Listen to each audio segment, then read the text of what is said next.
तो आइएगा, मेरा एडजस्टमेंट नंबर 1 था एडजस्टमेंट रिलेटेड टू स्टॉक।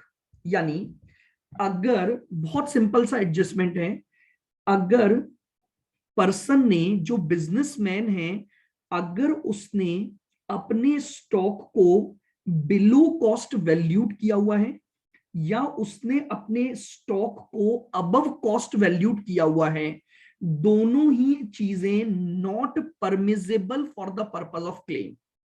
यानी इंश्योरेंस क्लेम चौपी के बोलता है कि अगर आपने अपने स्टॉक का अंडर या ओवर वैल्यूशन कर रखा है तो इमीडिएटली आपको उसे कॉस्ट पर लाना होगा for the purpose of calculation of claim. तो लिख दें इस बात को।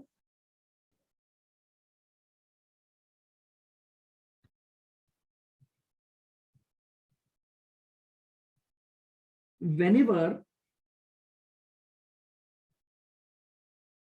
there is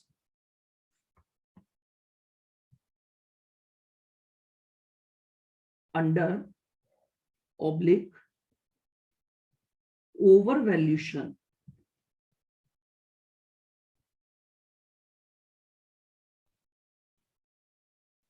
of a stock, whenever there is under या overvaluation of a stock,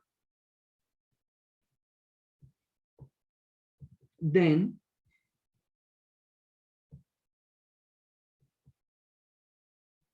we should convert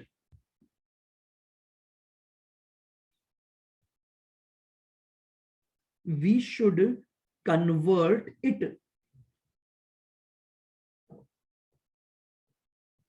on cost,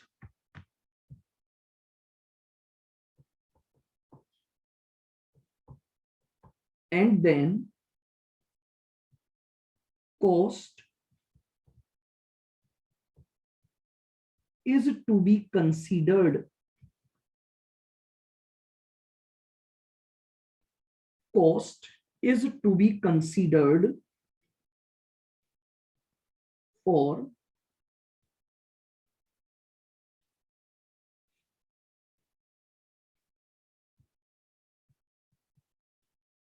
calculation of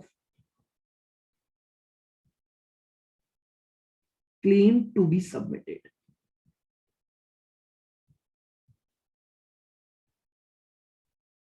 ये मेरा एडजस्टमेंट नंबर 1 है। और मैंने आपको लॉजिक भी दे दिया था कि भैया सीधी सी बात है, गोडाउन में माल की जो कॉस्ट है डिस्ट्रॉय तो वही हुई है, तो इस बात से कोई फर्क नहीं पड़ेगा कि आपने उसका वैल्यूशन किस लेवल पर किया हुआ है। अगर वो अंडर वैल्यूशन है तो भी आपको उसे कॉस्ट पर ले जाना पड़ेगा, और अगर वो ओवर वैल्यूड है तो भी आपको उसे कॉस्ट पर ले जाना पड़ेगा। बताइए, क्या एडजस्टमेंट नंबर 1 जो कि स्टॉक वैल्यूशन से रिलेटेड है, adjustment related to stock valuation, क्या ये सभी जनों को बिल्कुल क्लियर है? Yes sir. चलिएगा, तो मैंने आपको सर ये क्लेम टू बी सबमिटेड मतलब? हम ये जो क्लेम की सारी वर्किंग की स्टेप्स लगा रहे हैं। अच्छा, हम इंश्योरेंस वालों को बोलते हैं कि हमें इतना का इंश्योरेंस दीजिए। हाँ भाई, अपन यही तो निकाल रहे हैं, क्लेम अमाउंट ही तो निकाल रहे हैं अपन। स्टेप नंबर 4 तक पहुंचने की जो प्रोसेस है उसी को तो अपन सबमिशन ऑफ क्लेम बोलते हैं। हाँ। तो उस क्लेम के सबमिशन के लिए स्टॉक वैल्यूशन इस तरह से होगा। जल्दी से आ जाइए, हम करते हैं अपने, आपको जो मैंने शीट भेजी है आप उसमें आएंगे।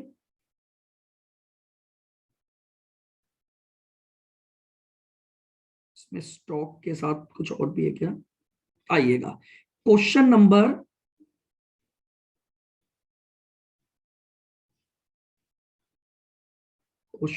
चलिए इसमें एक और आ जाता है। पहले मैं एक और एडजस्टमेंट डिस्कस कर लेता हूं आपके साथ, फिर ही मैं उसको दोनों का लेकर एक क्वेश्चन ले लूंगा। आ जाइए, adjustment number 2।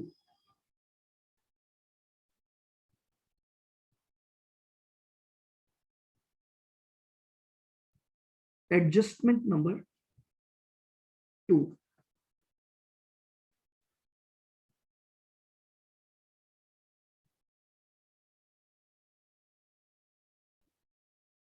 Rectification of errors.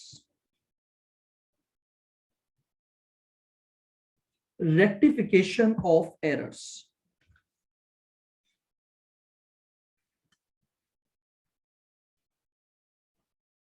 देखिएगा,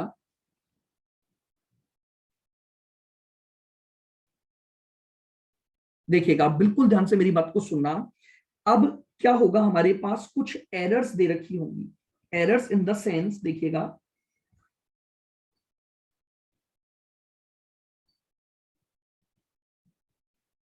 whenever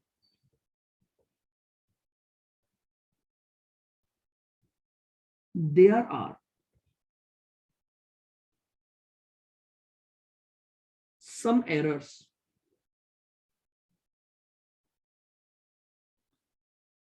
in accounting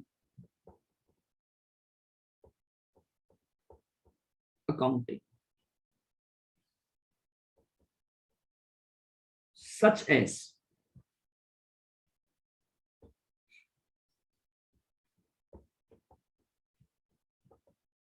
error of principle,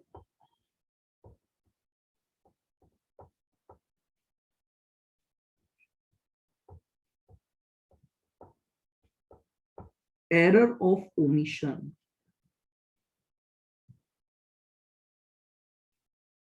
error of omission,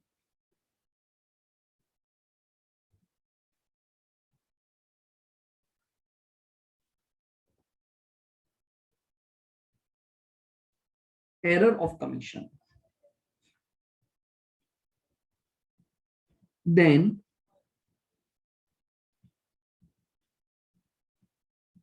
we must rectify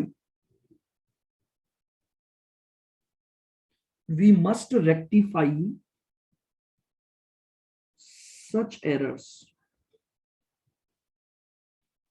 We must rectify such error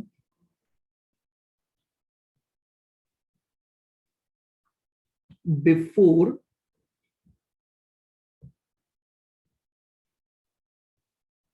preparing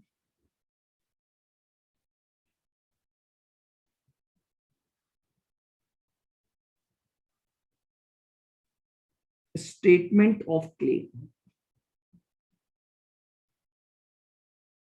We must rectify such errors before preparing statement of claim.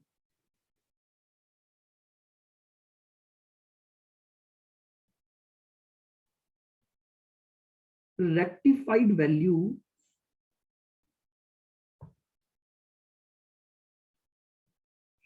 should be considered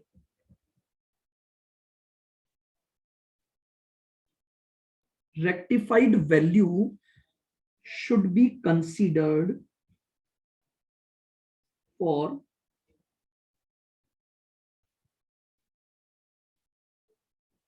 calculation of claim amount.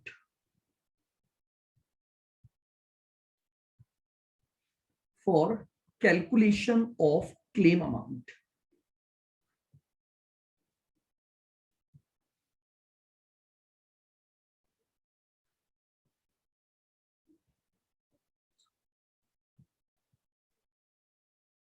Example.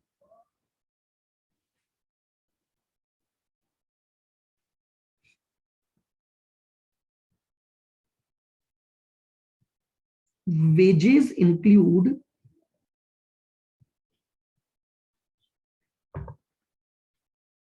rupees 4,000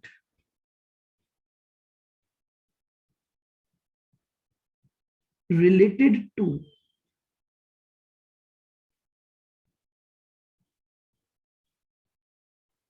installation of plant. देखिएगा, जब आप कोई भी asset purchase करते हो तो asset का installation का खर्चा असेट की कॉस्ट में ऐड होना चाहिए, यानी वो कैपिटल नेचर का खर्चा माना जाना चाहिए। हमसे एक एरर हो गई, हमने एक प्लांट खरीदा था और उस प्लांट को इंस्टॉल करवाया। समझना ध्यान से, तो प्लांट के इंस्टॉलेशन पर हमने जो वेजेस पे की, हमने गलती से उसे वेजेस में लिख दिया। तो बताइए क्या वेजेस का अमाउंट गलत हो गया या नहीं हुआ? हो गया सर, आप समझ रहे हैं, वेजेस का प्लांट में ऐड होना चाहिए। गलत हो गया हमारा। तो मुझे अपने क्लेम सबमिशन में वेजेस के अमाउंट को क्या करना पड़ेगा? ठीक करना पड़ेगा। मुझे वेजेस के अमाउंट को क्या करना पड़ेगा? करेक्ट करना पड़ेगा। और देखिएगा,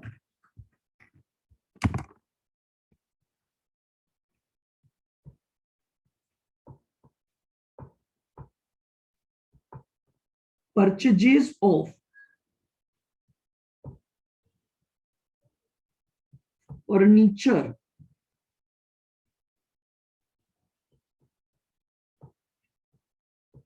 treated as purchases of furniture treated as revenue item। मैंने फर्नीचर परचेज किया, गलती से परचेज में इंक्लूड कर दिया, तो क्या आपको लगता है मेरी परचेजेस ज्यादा आ गई होगी? लेकिन फर्नीचर का परचेज तो परचेज में आना ही नहीं चाहिए था। तो अगर वो आना ही नहीं चाहिए था तो मुझे उसको ठीक करना पड़ेगा।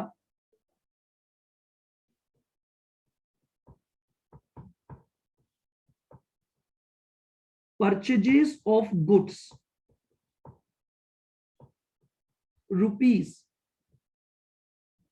15,000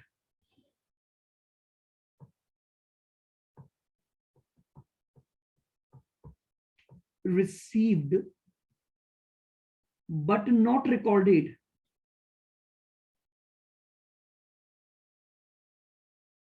नाउ लिसन केयरफुली। मैंने 15,000 का माल खरीदा, खरीदा तो रिसीव हो गया, तो मेरे गोडाउन में आ चुका है, लेकिन मैंने उसे अभी तक रिकॉर्ड नहीं किया। मुझे एक बात बताओ, मेरे पास फिजिकली गोडाउन में माल आ चुका है, अब मैं उसे रिकॉर्ड करूं या ना करूं, मुझे तो एक बात बताओ, अगर आग लगी तो क्या उस माल में भी आग लग जाएगी जो माल गोडाउन में पड़ा हुआ है, भले ही वो यस सर, हो या नहीं हो? Yes sir. तो आप समझ रहे हो, तो मुझे देखना पड़ेगा कि अगर माल को मैंने रिकॉर्ड नहीं किया लेकिन वो जल गया है, अरे भाई जल गया तो क्लेम में तो जोड़ोगे ना। इस बात से क्या फर्क पड़ेगा कि आपने उसे रिकॉर्ड नहीं किया था? अब करो रिकॉर्ड, क्योंकि अगर रिकॉर्ड करने या ना करने से माल के जलने पर कोई फर्क पड़ेगा तो हम उस बात को क्या करेंगे? काम में नहीं लेंगे। रिकॉर्ड करेंगे। आप समझ रहे हो मेरी बात को? इस बात से कोई फर्क नहीं पड़ता कि माल को रिकॉर्ड किया था कि नहीं किया था। मैं तो ये देखना चाहता हूं कि जिस दिन मेरे गोडाउन में आग लगी उस दिन मेरे गोडाउन में कौन कौन सा माल पड़ा था। अकाउंट्स में लिखा या नहीं लिखा मुझे इससे मतलब नहीं है। मेरे गोडाउन में अगर वो माल था तो मेरे क्लेम के सबमिशन में वो गुड्स काम में आएगा। तो क्या मेरा ये एडजस्टमेंट समझ आ रहा है? आपको क्वेश्चन में कई सारी एरर, कई सारे ट्रांजैक्शन दिए जाएंगे। ओमिशन यानी न रिकॉर्ड करने के हो सकते हैं, कमीशन ज्यादा या कम वैल्यू पर रिकॉर्ड करने के हो सकते हैं, error of principle, capital nature को रेवेन्यू नेचर मान लिया, रेवेन्यू नेचर को कैपिटल नेचर मान लिया। तो अगर आपको ऐसी कोई भी एरर अगर क्वेश्चन में दी गई है तो आपको पहले उनको क्या करना पड़ेगा? रेक्टिफाई करना पड़ेगा। और फिर वो जो रेक्टिफाइड वैल्यूज होंगी उन्हीं को लेकर के आप क्या करोगे? अपने क्लेम अमाउंट की कैलकुलेशन करोगे। आओ, अब इन दोनों बातों को समझाने के लिए हमारे पास एक क्वेश्चन है, क्वेश्चन नंबर 3, जून 2004। इन दोनों बातों को समझने के लिए हम एक क्वेश्चन लेते हैं। आप सभी शीट में देखेंगे क्वेश्चन नंबर 3। आराम से बिल्कुल धीरे धीरे अपने को पढ़ना है इसको। देखिएगा, अरुण's goods were partly destroyed by fire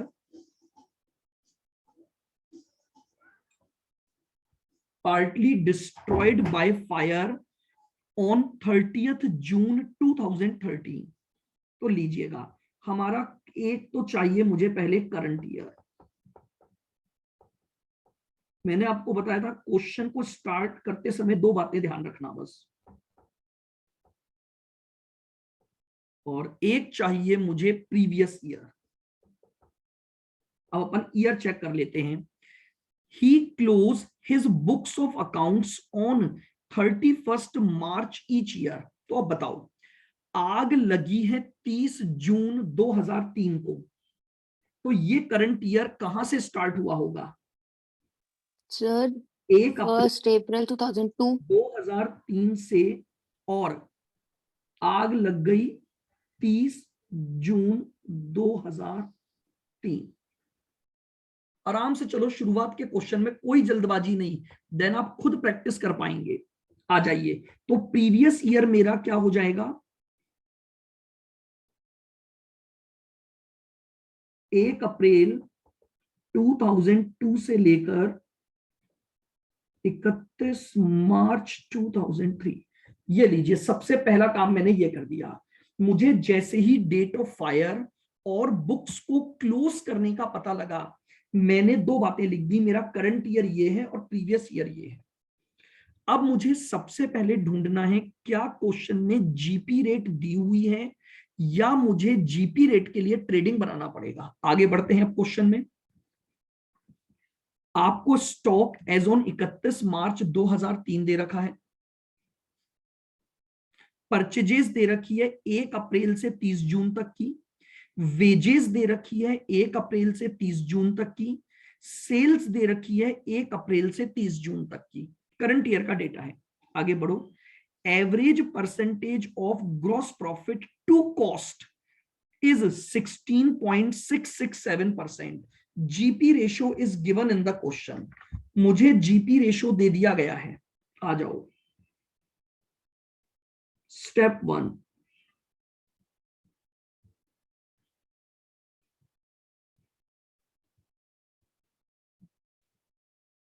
gross profit ratio कितना दिया है उसने?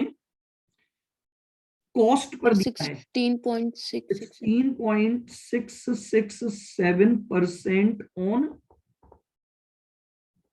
कॉस्ट। कॉस्ट पर इतना है। अब बताइए, क्या मुझे जीपी रेट निकालने की जरूरत है या यही काम में ले लूंगा? सर यही ले लेंगे। इसका मतलब अब मुझे जीपी रेट नहीं निकालनी है। स्टेप 1 जो है वो मेरे काम की नहीं बची। अब आगे बढ़ते हैं।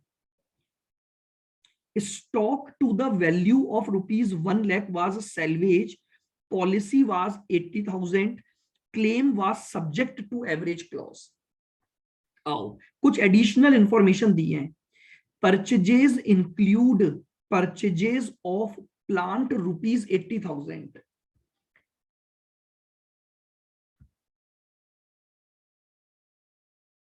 हाँ जी, बिल्कुल।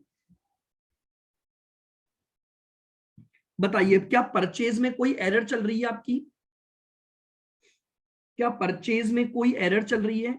आपने परचेज में प्लांट यस को सर। इंक्लूड किया हुआ है, हटाना पड़ेगा मुझे। हाँ। चलिए, सेकंड पॉइंट।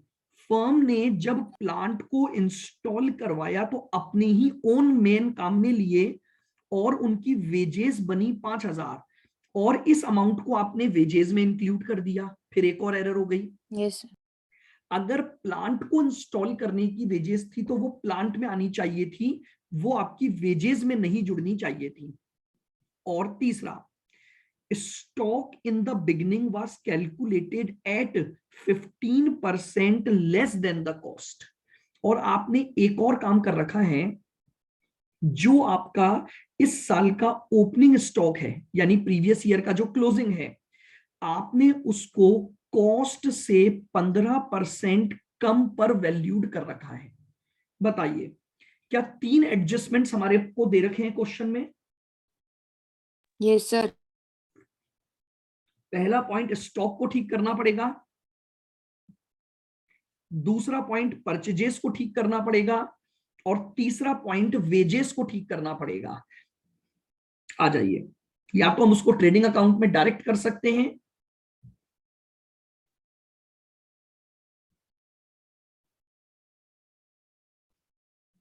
सर ये सारे करंट ईयर के एडजस्टमेंट है क्या?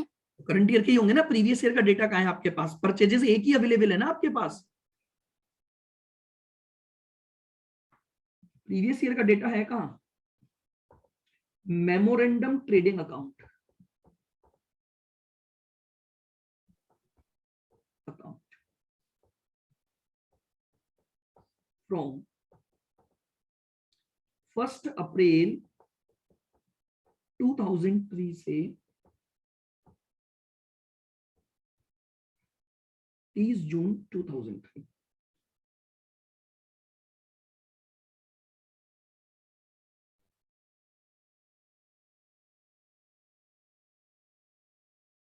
अच्छा, सबसे पहले आएगा to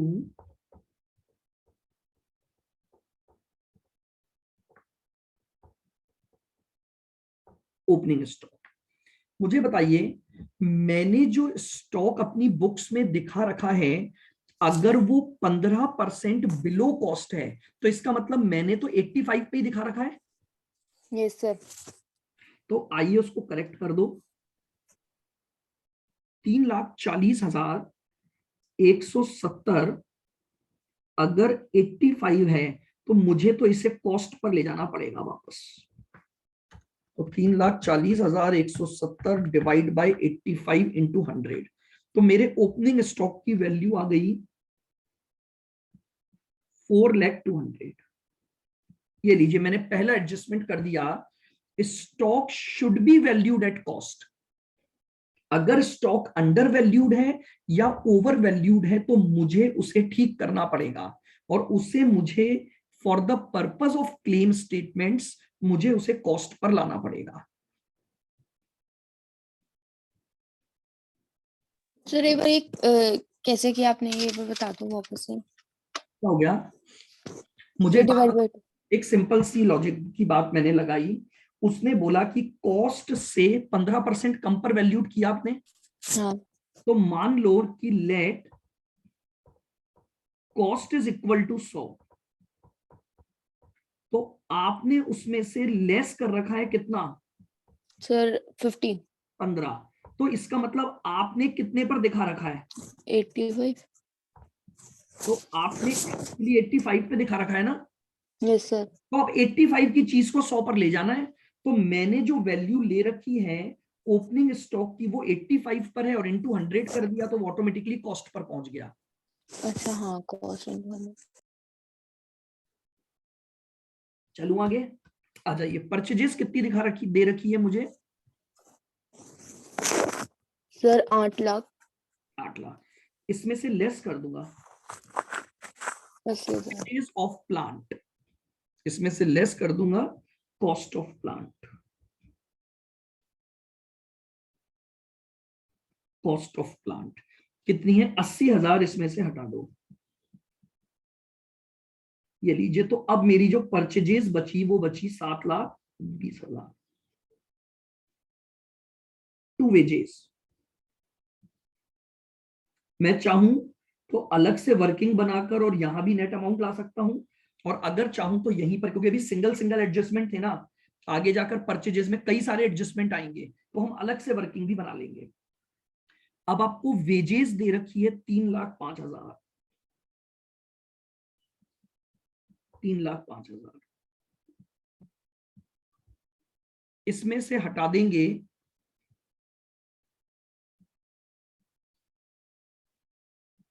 wages for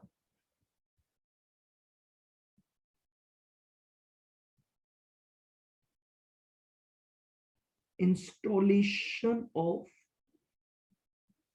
plant. Plant के इंस्टॉलेशन की वेजेस थी 5,000।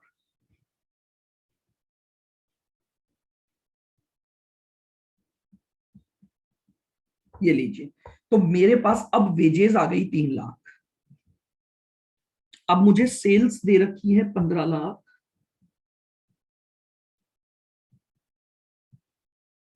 Bye sales.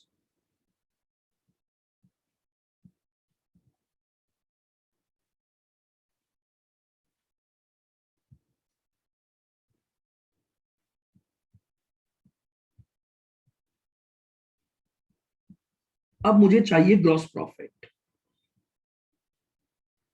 आइए अगेन जरा अपन बात करते हैं, सुनना ध्यान से। मैंने आपको जीपी की रेट कॉस्ट पर लिखवाई है, तो आइए अगर मैं इसको भी एक वर्किंग पर बात करूं तो लेट, मान लीजिए कॉस्ट मेरी 100 है, तो इसमें मेरा प्रॉफिट हो जाएगा 16.67, 16.667।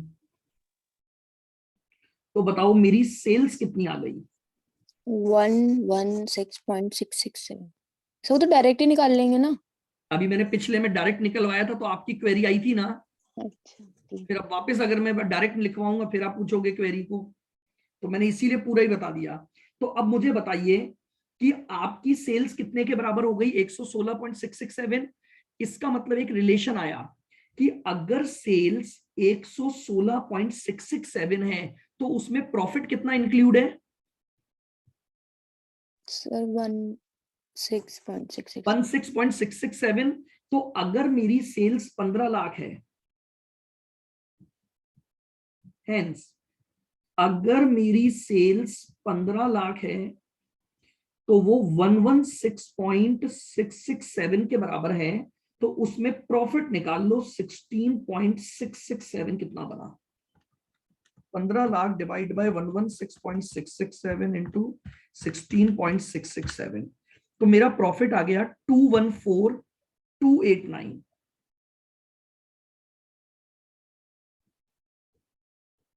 बताइए क्या सबको समझ आ गया ग्रॉस प्रॉफिट? वापस से देख लेना, सारा डेटा मैंने लिख दिया। अब मुझे सेल्स पता लग चुकी है और जीपी रेशो मेरे पास ऑलरेडी है, तो मैं ग्रॉस प्रॉफिट निकाल लूंगा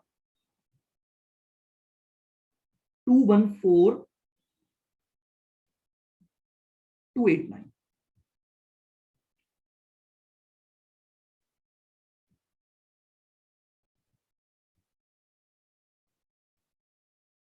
बाय क्लोजिंग स्टॉक। अब हम बैलेंसिंग फिगर क्या निकाल लेंगे अपना? Closing stock 4000200 720 3 lakh plus 214289 minus 15 lakh.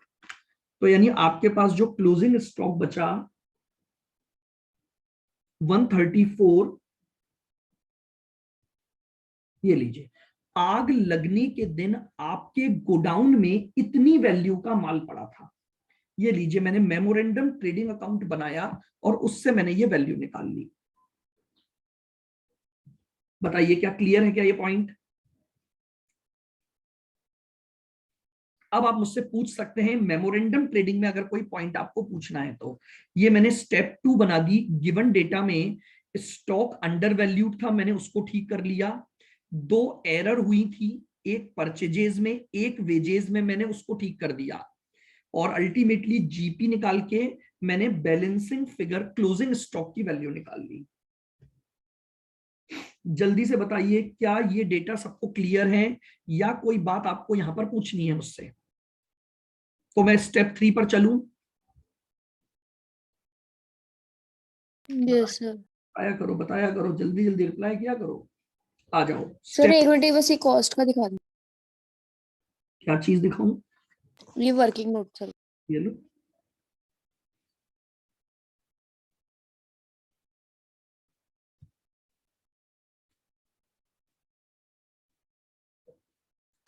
बिल्कुल आसान आसान टॉपिक है। देखिए, अगर मैं पूरे सिलेबस की बात करूं, सिलेबस लेंदी जरूर है बट आपका सिलेबस बहुत स्कोरिंग है अकाउंट्स का। थोड़ा सा बस कॉन्सेप्ट आपको पकड़ने हैं चैप्टर के। चलिएगा स्टेप नंबर 3। अब हम निकालेंगे loss of stock.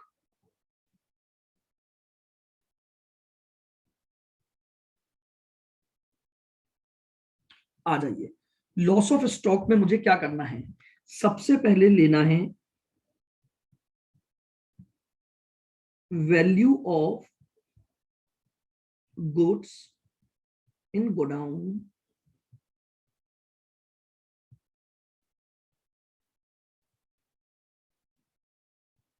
As on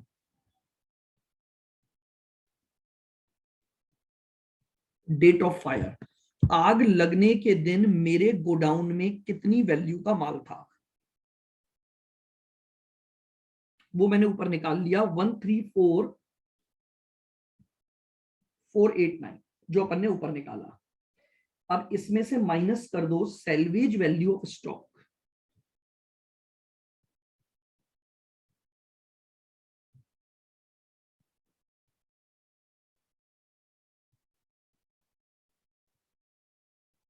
salvage value of stock, हमने कितने का माल बचा लिया?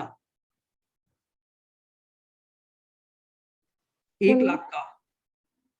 1 लाख। तो 1 लाख का माल हमने इसमें से बचा लिया।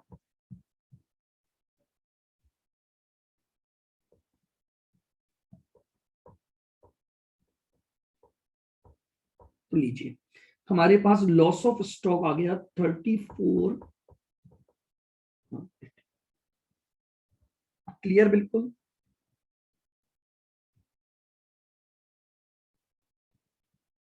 अब हम चलेंगे क्लेम अमाउंट पर।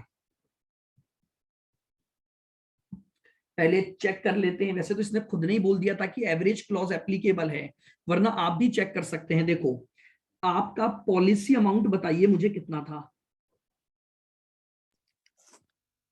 80,000। 80,000। आपका policy amount that is 80,000 is less than value of closing stock,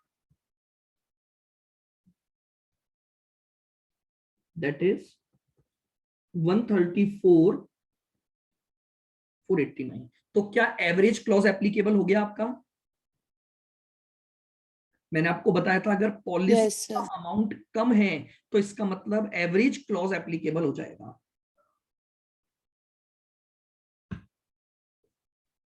आ जाइए,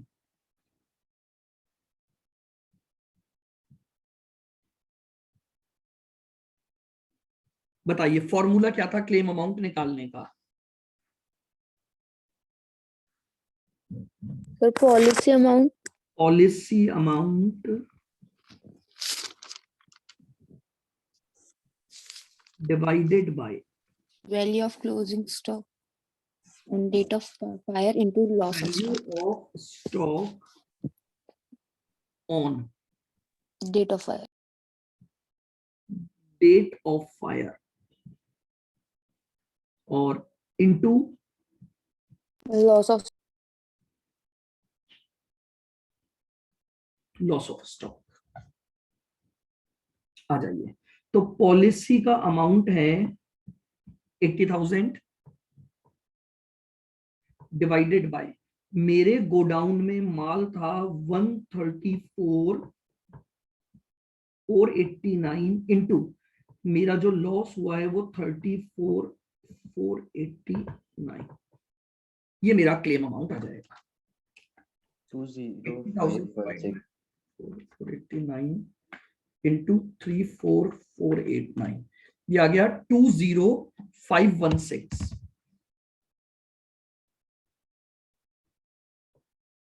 बताइए, ये देखिएगा, ये हमारी 4 स्टेप्स हैं, यही 4 स्टेप्स लगेंगी बस लॉस ऑफ स्टॉक में हमेशा आपकी। बस जो थोड़ी सी आपको एडजस्टमेंट्स हैं वो ध्यान रखने हैं, बाकी तो अब आपका ये टॉपिक आपको कवर हो गया है।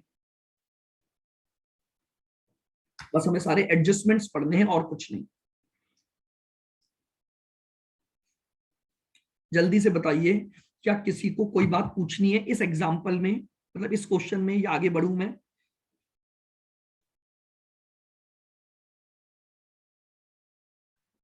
सर। हाँ जी बोलो। सर मेरे को ये समझ में नहीं आ रहा है सर, ये जब रिकॉर्ड्स डिस्ट्रॉय हो जाते हैं ना गुड्स के साथ, हाँ बिल्कुल, ये वाला सर, ये पूरे ही समझ में नहीं आ रहे। ये समझ में नहीं आया, रिकॉर्ड अगर डिस्ट्रॉय हो जाता है तो चलो कोई बात नहीं, चलो मैं आपको बताता हूं वापस से। मुझे एक बात बताओ, आपके रिकॉर्ड डिस्ट्रॉय हो गए तो आपको क्या क्लोजिंग स्टॉक की वैल्यू रिकॉर्ड्स में मिल पाएगी क्या? No sir. नहीं मिल पाएगी। अब बिल्कुल धीरे धीरे मेरी बात को सुनो, पहले ही बता देते मुझे, आप इतना टाइम लगाया आपने।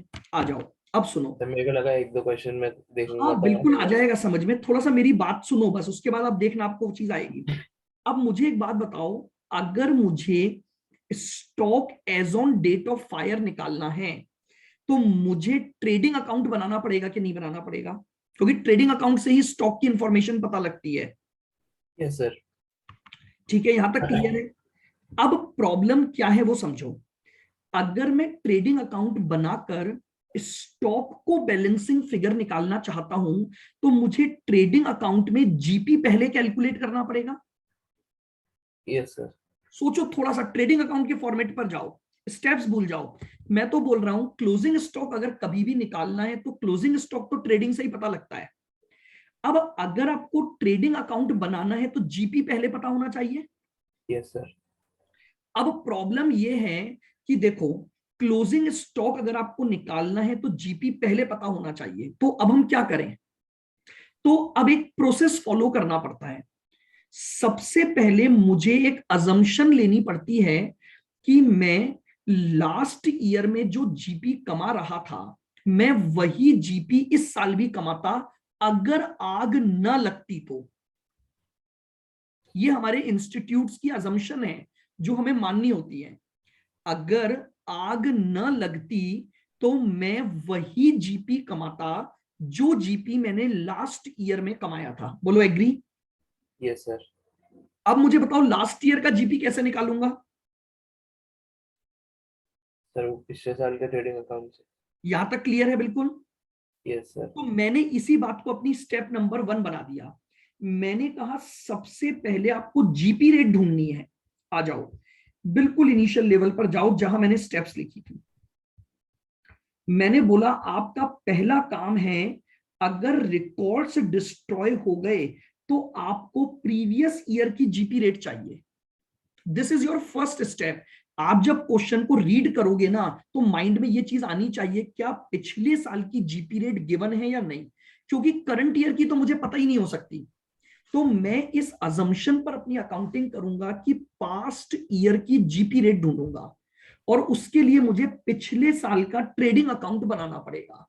या तो क्वेश्चन में गिवन होगी या मैं ट्रेडिंग अकाउंट बनाकर ग्रॉस प्रॉफिट निकालूंगा और ग्रॉस प्रॉफिट का सेल्स पर परसेंटेज निकाल लूंगा। अब बताओ क्या ये स्टेप क्लियर है बिल्कुल?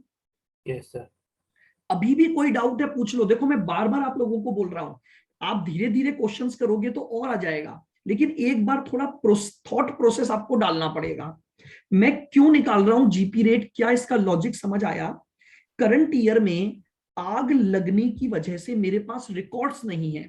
अगर रिकॉर्ड होते तो मैं ट्रेडिंग अकाउंट बनाकर जीपी निकाल सकता था, मैं जीपी ढूंढ लेता या स्टॉक ही पता लग जाता। अब हाँ। प्रॉब्लम ये है, अगर मुझे स्टॉक पता लगाना है तो जीपी पहले पता होना चाहिए, तभी मैं बैलेंसिंग फिगर स्टॉक निकाल सकता हूं। लेकिन आग लग जाने की वजह से मेरे पास करंट ईयर के डेटा अवेलेबल नहीं है। तो हमारे इंस्टीट्यूट ने एक अजम्पशन ली कि अगर आग न लगती तो आप एट लीस्ट प्रीवियस ईयर वाला जीपी तो कमाते कि नहीं कमाते? बोले हाँ सर, हम वो तो बिल्कुल कमाते। तो यहीं से मैंने अपनी स्टेप 1 बना दी। मैंने कहा सबसे पहले प्रीवियस ईयर की जीपी रेट ढूंढ लो। बोलो हार्दिक, आप ही पूछ रहे हो ना एक क्वेरी? Yes sir. बोलो हार्दिक, क्या पहली स्टेप समझ आई अब? यस सर आ गई। पक्के से 100% बिल्कुल हाँ सर। आ गई? और बाकी सबको भी आ गई फर्स्ट स्टेप? और क्यों लगा रहे हैं उसका लॉजिक भी माइंड में सेट होना चाहिए। आ जाओ, अब जीपी रेट मैंने निकाल ली, तो अब मुझे करंट ईयर में वही जीपी रेट अप्लाई करके मैं ग्रॉस प्रॉफिट निकाल सकता हूं। Yes sir. तो अब मैं करंट ईयर का ट्रेडिंग बना लूंगा। यानी करंट ईयर के ट्रेडिंग का मतलब हो गया करंट ईयर के बिगिनिंग से लेकर आग लगने तक की डेट का ट्रेडिंग बनाओ। लेकिन इसे ट्रेडिंग वर्ड न बोलकर मेमोरेंडम बोलूंगा। क्यों बोलूंगा हार्दिक, बताओ? मेमोरेंडम पता नहीं। पता नहीं? देखो क्या होता है, ट्रेडिंग अकाउंट आप लोगों ने फाउंडेशन लेवल पर भी पढ़ा है, 11th में भी पढ़ा है, साल भर का बनता है। क्या आज तक कभी ट्रेडिंग अकाउंट बीच में बनाया गया है क्या? नहीं सर। लेकिन अब मैं बीच में बना रहा हूं क्योंकि आग लग गई 3 महीने बाद ही। ये चीज तो आप लोगों ने 11th में पढ़ी है। Trading P and L for the year बनता है हमेशा। क्या कभी ऐसा किया है trading and P and L for the month, trading and P and L for the 3 month, trading and P and L for the 5 month? क्या कभी भी बनाया गया है आज तक? No sir. नहीं बनाया गया। लेकिन प्रॉब्लम यह है, मैं ये ट्रेडिंग अकाउंट केवल एक पर्टिकुलर पीरियड का बना रहा हूं। यानी बिगनिंग से लेकर आग लगने तक। मैं इसे ट्रेडिंग नहीं बोल सकता क्योंकि ट्रेडिंग का रूल है वो साल भर का बनता है, तो इसलिए इसकी हेडिंग चेंज कर दी गई, इसे ट्रेडिंग के बजाय मेमोरेंडम ट्रेडिंग बोला गया। जैसे ही मैंने इसमें वर्ड मेमोरेंडम जोड़ दिया ना, इसका मतलब ये हो गया अब ये मेरी बुक्स ऑफ अकाउंट्स का पार्ट नहीं है, ये मैं केवल और केवल किसी मिसिंग वैल्यू की कैलकुलेशन के लिए बना रहा हूं, और इसका ऑब्जेक्ट भी यही है, क्लोजिंग स्टॉक की मिसिंग वैल्यू को ढूंढना। बोलो हार्दिक, मेमोरेंडम क्यों लिख रहा हूं ये समझ में आया? Yes sir. क्योंकि ये साल भर का नहीं बन रहा। अगर ये साल भर का बन रहा होता तो मेमोरेंडम लिख ही नहीं सकता था मैं, फिर तो इसका नाम ट्रेडिंग अकाउंट होता। जैसे देखो मैंने पिछले साल का क्या लिखा था हेडिंग में, ट्रेडिंग अकाउंट। यहां मैंने मेमोरेंडम यूज नहीं किया क्योंकि ये पूरे साल भर का था। बोलो स्टेप 2 क्लियर है? मेमोरेंडम ट्रेडिंग बनाऊंगा, इसमें जीपी मेरे को पता लग चुका है। क्यों लग चुका है? क्योंकि जीपी रेट मेरे पास आ चुकी है। उस जीपी रेट को करंट ईयर की सेल्स पर अप्लाई करके जीपी निकालूंगा और बैलेंसिंग फिगर क्लोजिंग स्टॉक निकाल दूंगा। बोलो हार्दिक, क्या स्टेप 2 क्लियर है? बिल्कुल। Yes sir. और जब आप क्वेश्चन करेंगे अपन अभी तो और अच्छे से क्लियर होती जाएंगे, लेकिन एक बार स्टेप्स का बेस समझ में आना चाहिए। अब इस मेमोरेंडम ट्रेडिंग से मुझे एक बात पता लग गई, आग लगने के दिन मेरे गोडाउन में ये स्टॉक पड़ा हुआ था।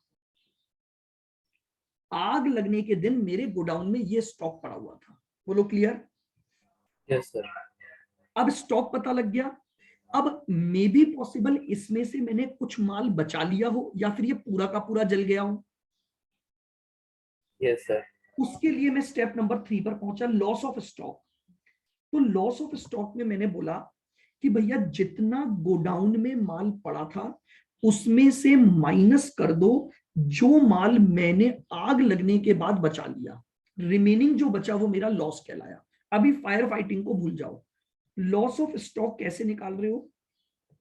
आग लगने के दिन मेरे गोडाउन में जो माल पड़ा था उसमें से माइनस कर दो जितने का माल मैंने बचा लिया, तो बाकी का मेरा लॉस हो गया कि नहीं हो गया? Yes sir. और उसके बाद स्टेप 4, इसमें चेक करोगे कि क्लेम के लिए क्या एवरेज क्लॉज एप्लीकेबल है और एवरेज क्लॉज एप्लीकेबल नहीं है। ये देखिए लर्न रखनी पड़ेगी, पॉलिसी के अमाउंट को कंपेयर करना है स्टॉक से। क्यों करना है वो भी मैंने आपको लॉजिक बताया था। अगर आप अपने गोडाउन में रखी हुई पूरी वैल्यू को इंश्योर्ड नहीं करवाते हो तो कंपनी आपको पूरा क्लेम कभी नहीं दे सकती है। तो इस हिसाब से मैं क्लेम अमाउंट निकालूंगा। अगर क्लॉज एप्लीकेबल नहीं है तो जितना लॉस हुआ है पूरा क्लेम मिल जाएगा, अगर क्लॉज एप्लीकेबल है तो प्रोपोर्शनेट क्लेम मिलेगा। अब बोलो हार्दिक, थोड़ा और कुछ क्लियर हुई बातें? Yes sir. मैं बस 4 ही स्टेप लगाऊंगा और कोई स्टेप इसमें चेंज नहीं होगी। हाँ, एडजस्टमेंट की वजह से वैल्यू जरूर निकालनी पड़ेगी, लेकिन स्टेप्स 4 ही हैं। क्या क्या स्टेप्स हैं? सबसे पहले पास्ट ईयर की जीपी रेट ढूंढो। स्टेप 2, करंट ईयर का आग लगने के दिन का क्लोजिंग स्टॉक ढूंढो। स्टेप नंबर 3, कितने का लॉस ऑफ स्टॉक हुआ वो ढूंढो। और चौथी स्टेप, क्लेम के अमाउंट को फाइंड आउट करो। These are the only 4 steps in loss of stock policy. अब बताइए, और भी किसी को कोई बात पूछनी हो तो बताएं। आज सभी जने आप ये एक बार वापस से चारों स्टेप्स पढ़ना, थोड़ा सोचना। देखो एक्चुअली में क्या होता है, हम इनको रीड करते हैं केवल, और रीड करते हो आप कॉमिक्स बुक्स की तरह से, चाचा चौधरी और साबू का तहलका। तो क्या होता है, आप उन स्टेप्स को समझ नहीं पाते। आप धीरे धीरे इन स्टेप्स को पढ़ो, ये समझो कि ये स्टेप क्यों अप्लाई हो रही है, और फिर जैसे जैसे आप प्रैक्टिस क्वेश्चन करते जाओगे, इन्हीं 4 स्टेप्स को लगाऊंगा मैं बार बार। उसके बाद मैंने आज जो ये क्वेश्चन करवाया, आप ये क्वेश्चन दोबारा करना, फिर कोई दिक्कत हो तो वापस पूछना मुझसे। फिर कल हम इसके और क्वेश्चंस करेंगे और फिर उससे हमें और पता लगेगा कि हम किस तरह से इसको अप्लाई कर रहे हैं।